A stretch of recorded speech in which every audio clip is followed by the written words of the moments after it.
चलिए capital gain का second part revision का स्टार्ट कर रहा हूं। आइए, कल सीओए तक पहुंच गए थे तो सिक्स्थ केस में आ जाता हूं। अगर स्टॉक इन ट्रेड को मैं कैपिटल एसेट बनाता हूं तो उस कन्वर्टेड एसेट का कॉस्ट क्या होगा? जवाब आया था जो इन्वेंट्री का फेयर मार्केट वैल्यू था, कौन से दिन का? कन्वर्जन के दिन का। अमालगमेटेड कंपनी के शेयर जो मुझे अमालगमेशन के बाद मिलते हैं उसका कॉस्ट क्या होगा? जवाब है जो अमालगमेटिंग कंपनी के शेयर का कॉस्ट था। बोनस शेयर का कॉस्ट क्या होगा? दो ऑप्शन थे तो सबको याद होगा। अगर 1 अप्रैल 2001 के बाद मुझे अलॉट हुए हैं तब तो कॉस्ट है 1401 का फेयर मार्केट वैल्यू, और अगर 1 अप्रैल 01 के बाद मिले तो कॉस्ट 0 और पहले मिले तो ये वाला कॉन्सेप्ट। राइट शेयर का कॉस्ट, अगर ओरिजिनल शेयर होल्डर खरीद रहा है तो परचेस प्राइस ऑफ शेयर, कोई और खरीद रहा है तो शेयर का परचेस प्राइस प्लस ऑफर खरीदने का परचेस प्राइस। राइट ऑफर का कॉस्ट ऑलवेज बेटा क्या रहेगा? 0। इंटेंजिबल्स का कॉस्ट, गुडविल वगैरह जो भी अपन ने पढ़ी थी, उसका कॉस्ट दो कॉन्सेप्ट है। अगर सेल्फ जनरेटेड है तो 0, परचेस्ड है तो परचेस प्राइस। गुडविल के केस में ध्यान रखना है मुझे, अगर गुडविल मैंने 1920 से पहले परचेस करी हुई है और उस पर मैंने डेप्रीसिएशन क्लेम करा हुआ है तो उसका कॉस्ट होगा जितने में खरीदी थी गुडविल माइनस डेप्रीसिएशन जो कि मैं ऑलरेडी अलाउड करवा चुका हूं।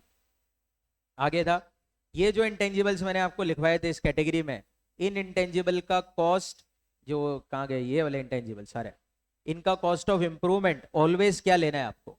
नील लेना है। जनरल रूल क्या है? इंप्रूवमेंट अगर मैंने 1401 के पहले करवाया तो इग्नोर करना है, 1401 के बाद है तो कंसिडर करना है। पर इन इंटेंजिबल्स के केस में कोई सा भी इंप्रूवमेंट हो, कभी भी हुआ हो, ऑलवेज क्या करना है? नील मानना है, ये ध्यान रखना। आगे, कैपिटल गेन निकालने के स्पेशल केसेस 45 के अंदर सीरीज आती थी।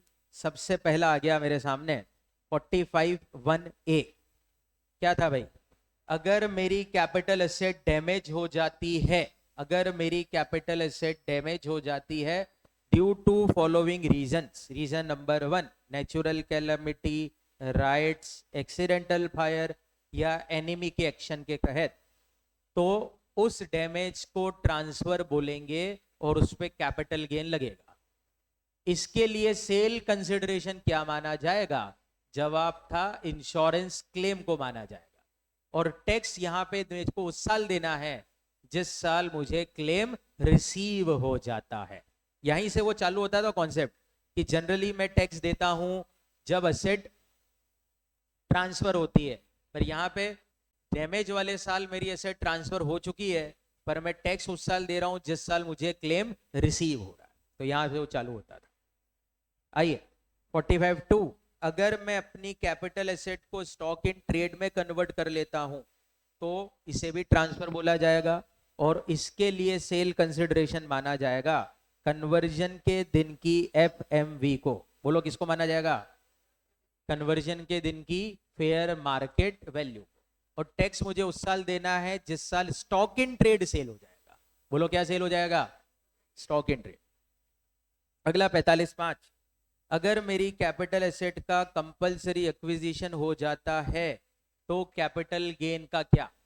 तो सबसे पहली बात, इस केस में सेल कंसिडरेशन मानेंगे कंपनसेशन के अमाउंट को और टैक्स मुझे उस साल देना है जिस साल कंपनसेशन रिसीव हो जाएगा। यहां पे अब नोट करने वाली बात है, अगर मुझे इनहेंस कंपनसेशन रिसीव होता है, अगर मुझे इनहेंस कंपनसेशन रिसीव होता है,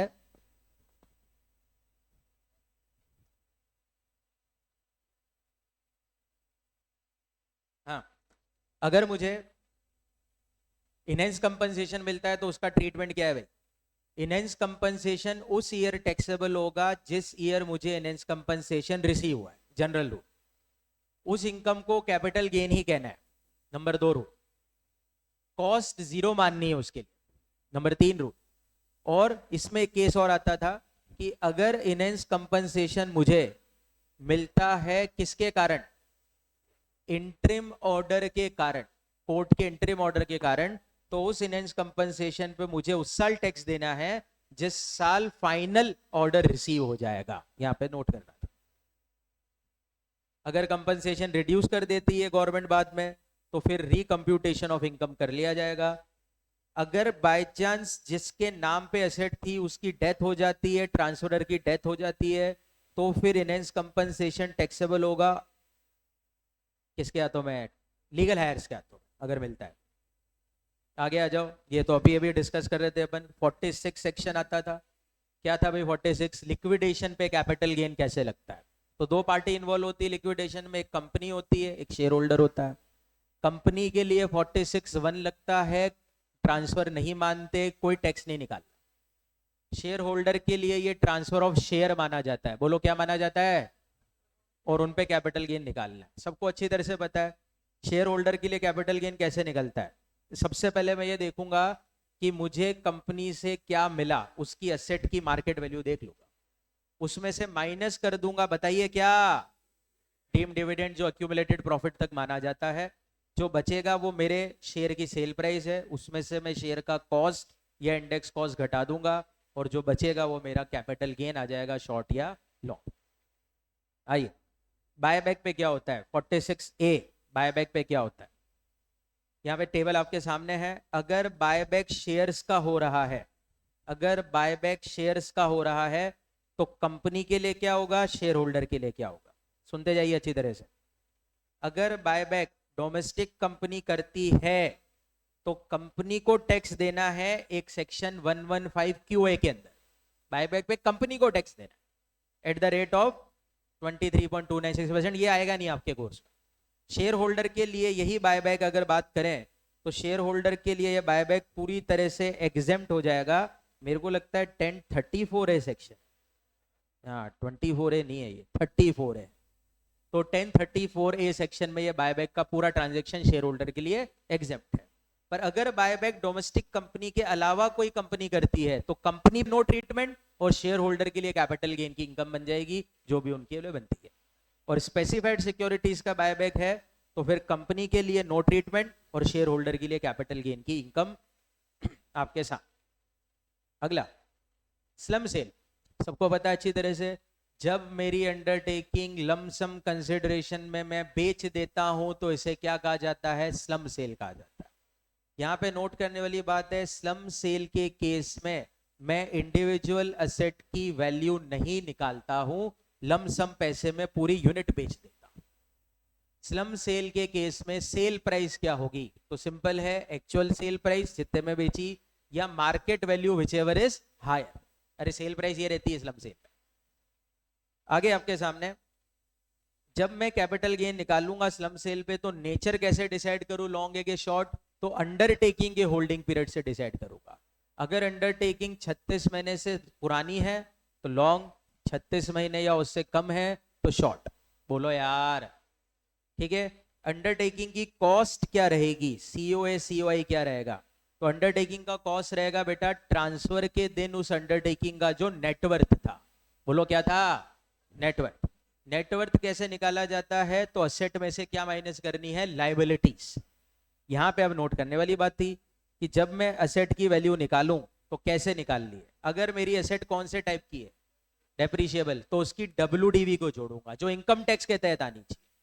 अगर डिडक्टेबल एसेट है तो उसकी वैल्यू बताइए क्या जोड़ूंगा, 0। व्हाट इज डिडक्टेबल, जिस एसेट के ऊपर मैं इनकम टैक्स में छूट ले चुका हूं, जैसे रिसर्च की एसेट और वाली एसेट। अदर एसेट जो भी है मेरी, उसके ऊपर बुक वैल्यू को ऐड करना है, रिवैल्यूएशन को इग्नोर करना है।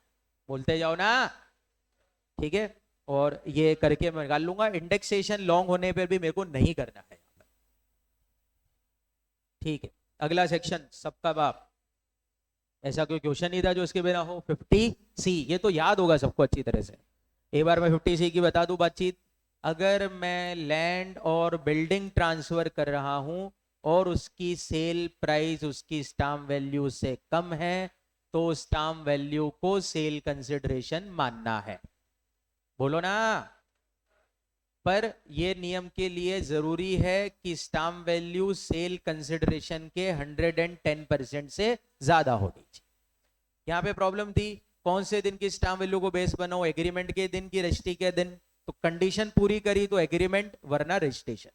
कंडीशन क्या थी, अगर कंसिडरेशन का पैसा पूरा या पार्टली अकाउंट पे, चेक, अकाउंट पे, ड्राफ्ट, इलेक्ट्रॉनिक क्लियरिंग सिस्टम के थ्रू मिल जाता है पूरा या थोड़ा बहुत, तो रजिस्ट्रेशन सॉरी एग्रीमेंट के दिन, अन्यथा रजिस्ट्रेशन का दिन।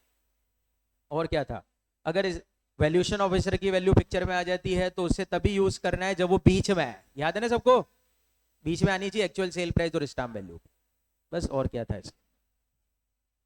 ठीक है, अगला 51 सेक्शन, एडवांस मनी फोरफिट पे क्या करना है, ये भी बच्चे बच्चे को याद है, इतनी बार काम आ गया है। अगर मैंने एडवांस फोरफिट करा है 1 अप्रैल 14 या उसके पहले तो 51 सेक्शन लगाकर कॉस्ट से कम करना है।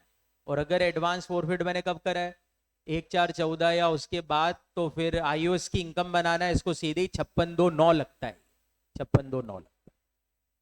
प्रीवियस ओनर ने अगर कोई एडवांस खा रखा है तो वो कॉस्ट से कम नहीं करना है, भूलना मत, क्वेश्चन में भी आया था ये, इसलिए मेरे को याद। बस लास्ट बढ़ाओ कल पढ़ लेंगे, क्या है वो अगला बढ़ाओ, एग्जाम्शन की कैटेगरी, जो लास्ट कैटेगरी है इसकी एग्जाम्शन।